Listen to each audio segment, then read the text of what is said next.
Shporta mesatare e shpenzimeve e qeverisë është 160 euro, më e ulët se ajo minimale sipas sindikatës. Qeveria ka llogaritur sepse për një familje 4 anëtarëshe në janar ishin të nevojshme 56.000 denar, deklaroi në emisionin Biznes 21 Ministri i Ekonomisë Besar Durmishi.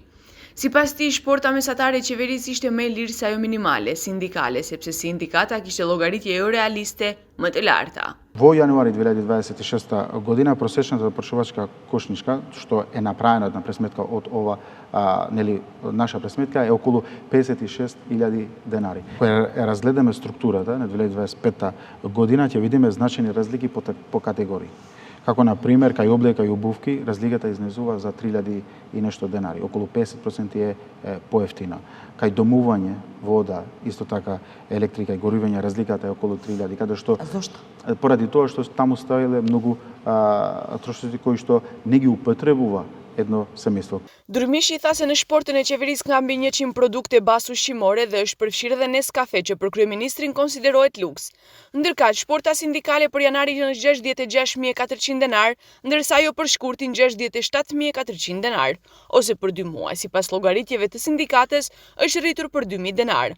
Durmishi tha se sheh populim dhe politik në protestën e zgjedhjes sindikale të planifikuar për të shtunën për 14 mars.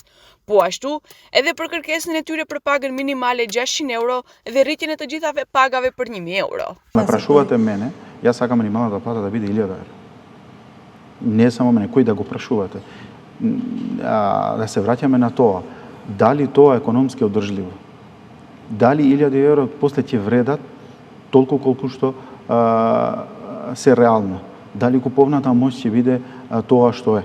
Или ќе одат, цените ќе се зголемат уште повеќе, каде што ниту 1.000 евро не може да ги стигнат, поради тоа што нема економска основа, оти не е базирано на економските податоци. Sipas Durmishit, nëse konflikti në linjën e mesme thellohet, mund të ketë implikime serioze edhe për vendin ton, por tha se qeveria po ndjek situatën dhe do të reagojë.